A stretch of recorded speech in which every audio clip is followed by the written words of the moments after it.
But by and large, I'm talking about non-small claims matters, because you're not really going to be talking to a lawyer about a small claims matter. Hopefully. That's true. So what you're going to be doing is asking them for proof of things that they've handled. Now, they can, if they don't want to give you the name of the client, they can redact the client. The client's irrelevant.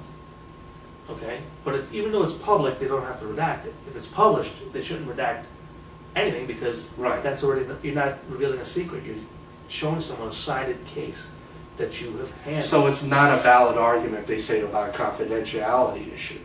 Is that what you're saying? Right, and that's why you say, I'm asking you for a reported decision. Right.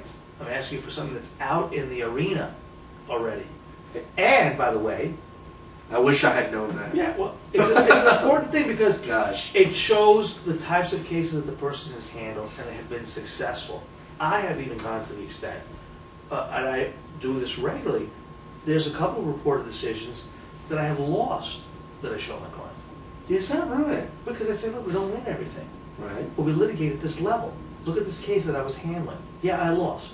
Read the decision, you'll see that my client deserved to lose. I mean, sometimes the facts are what they are. If I represent a guy who hit somebody in the rear at a red light, am I winning that case, Matthew? Right. Right? Exactly. I don't care who your lawyer is. Sometimes the facts or the law are so dead set against you, you're going to lose. No matter how far you are. Exactly. Right. But if a client entrusted me with a multi-million-dollar contract claim, and it was litigated, and it resulted in a 6-page decision by a high court, even if it went against me, it shows you that I take the types of matters that I can take. That's very interesting. Put them on. So it's sort of a badge of honor, even though you wish you had won. It's a track record. Right. It's part of your track record that you fought in this big fight. Right. First of all, do not hire a lawyer who says he's won every case. Really? No. Any lawyer who says he's won every case, the minute he says that, you say, They've had a low number of cases. I got to put quarters in the meter. I'll see you later, and run away. And why is that? Because then you're not a lawyer. You haven't litigated litigated until enough. you've lost. Right. It's simple. I learn more from the cases I lose than the cases I win. That's what I was going to say. I mean, the ones that you lose, sometimes you learn a lot more, because you scrutinize it. It's like, why did I lose this thing? Right. So and did I do it? Right. Did I do everything? Right. I don't mind losing. I mean, I hate losing, but I mean, you're more comfortable with losing if you say to yourself, well, we did everything, but the law or the facts were directly against us. Sometimes there's really nothing that can be done. Right. You try to push as hard as you can sometimes, and you're put in difficult positions, and your client has already maybe derailed the situation by the time it gets to court. We don't know. But my point is, no lawyer who litigates should be afraid to say that they've lost some cases. Obviously, good lawyers win significantly more than they lose, you would hope. Yes. But my point is, these are track records, and these are battles that you can show. What kind of arena have you been in? What kind of clients have you had? What kind of issues have you fought for your prior clients? Some lawyers may be comfortable. I do this. I have spoken to clients and said, would you be a representative client? That's what it's called. If you look on my website, if I were to give you my CV, like a resume, a curriculum vitae, you'll see it'll say representative clients. And what that means, those are businesses who I've handled litigation matters for, that I've said, would you mind if I tell other clients that you're my client? Oh, okay. And can they call you? I like that. Sure, absolutely, Oscar. I trust you. You've done right by me. I like because that. especially these are mostly mid to larger businesses Yes. who are not afraid. A lot of small businesses are like, why would I want to tell anybody that I was in court? Yeah. They know. They budget for litigation. Okay? And when they're doing their budget, they say, well, let's figure out how much we need for litigation this year. So they're big boys. They know that suing and being sued is a fact of business life sometimes. That's why they have general counsel. They have general counsel, and they go outside. Exactly right. So they say, yeah, absolutely. So ask your lawyer. Okay. Do you have representative clients? I like that. Why do we ask for references for babysitters and not for trial lawyers? It is kind of amazing when you think. Why do we ask for dog sitters? We ask for references. Okay? We ask for references for every other thing we do. The guy who puts in our windows, the guy who does our roof, the guy who fixes our car. Now we meet a lawyer. We meet him for the first time. We shake his hand. We sign a retainer. We give him money.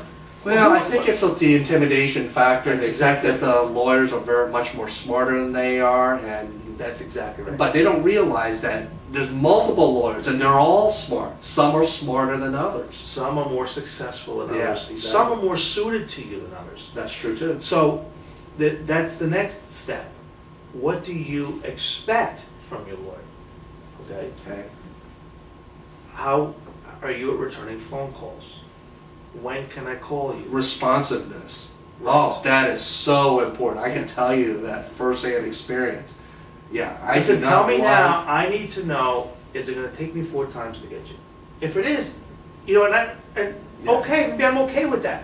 Right. So then when I call the first 3 times, I won't be upset. Right. And then when you don't call back after the 4th time, now you're upset at me because you told me it's going to take you 4 times. Yeah. But at least establish that at the beginning. What does the lawyer expect? And what does the client expect from the relationship? Okay? That's a good I point. tell clients many times, Hmm. you know, I will return your call within 48 hours. That's actually pretty good. That's our policy. That's our outside window. Okay? Mm. Normally it's less. Obviously, if it's an emergency, it's different. Right. Many established clients that I've had a very long experience with have a cell phone number. My staff knows now when, you know, you develop a relationship. When this client calls, he's only calling if there's a problem. They'll interrupt me in court sometimes Right. because they know the history and experience that I have with this client. Other clients call every 48 hours to see if the mail has arrived. My staff They're a little knows bit higher the swatches, maintenance, you know, yeah. right, the higher maintenance. So Right, work I out that understand. expectation. Tell the lawyer, I am a high maintenance, not really use those same words, but I need feedback. Yeah. I expect to hear from you once a week, once a month. Are we going to accomplish that? No. I don't Or think yes. that's unreasonable. Make them commit to it. Most lawyers are going to say yes, and I know people who listen to this video say, okay, so they're going to say yes. But it makes a difference when someone, hopefully, has given you their word, and they know, okay, I made a promise to this guy. I've established that. Maybe you can put it in a retainer. Maybe there's different things that you can work out with them. But it's important to get this stuff out of the way. What am I going to be billed for? That's a good point. How am I going to be billed? That is a good point. Am I going to be billed every 15 minutes? That's not uncommon. It's not uncommon, but it shouldn't be done that way. It should be done in smaller increments. But what I just want to take a second to just explain what that means. Mm-hmm. Some lawyers bill in 15-minute increments, meaning that 15 minutes or less gets billed as 15 minutes, okay? And that they divide their work in 15-minute increments. So if something takes an hour and 10 minutes, Right. and in fact, you're going to get billed for an hour and 15 minutes. And I say, oh, that's 5 minutes. Over the course of 4 years of litigation, It adds up. it adds up to a ton of money. What about an hour and 5 minutes? Does What that I also bill- mean an hour and 15 minutes as well? Right. Really? An hour for some firms, an hour and 5 minutes, an hour and 3 minutes, an Mm. hour and 10 minutes, goes to the next segment. Our firm, for example, our policies, we don't bill clients for phone calls of 15 minutes or less. We don't bill. That's a non-charged item because it saves us time and money Right. to answer the quick question Right. and not have the client scared of picking up the phone, okay? And worrying about, oh, I forgot my next court date. Now I'm gonna bill 15 minutes? I'm gonna Well, bill 15 minutes right. for a 30-second phone call? Well, I will tell you, I got a little bill. I mean, it was part of my own case for an email being sent to me notifying me of a change in court date that I didn't even request. Right. Can you imagine that? Yeah. I am being Imagine that's billed. standard operating procedure. I am being billed for something, a court date change that I didn't even request. Right. Well, we can talk about later on. It's crazy. I can give a whole segment on how to analyze a legal bill to reduce your legal costs. For example, Yeah, we'll do that for another video. Yeah, you know, Exactly. you explain your case to the partner, Right. and then the partner explains the case to the associate. You shouldn't get billed for that, right? But they do. So there's lots of things law firms do in that, and you may want to discuss. That's another good topic, though. You may want to discuss with them the billing practices. Yeah. Who's going to work on my case? how many lawyers are working on that case? Oh, that's so important. I'll have to. Who is going to work it? Absolutely. Right. If it versus an associate, I'll tell you. I mean, I like a named partner now, especially if it's a smaller firm. I got to tell you. I mean, I think it really does matter. If you know, some people take more pride in their names. Now, I'm going to throw something in more there. experience too. Experience Yeah. is around.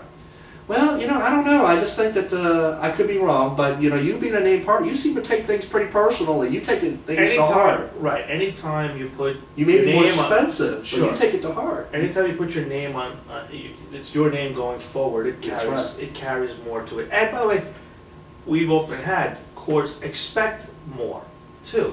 So that Well, that's true too. I You know, guess it cuts both ways. You know, I've had, especially you're a named partner in the firm.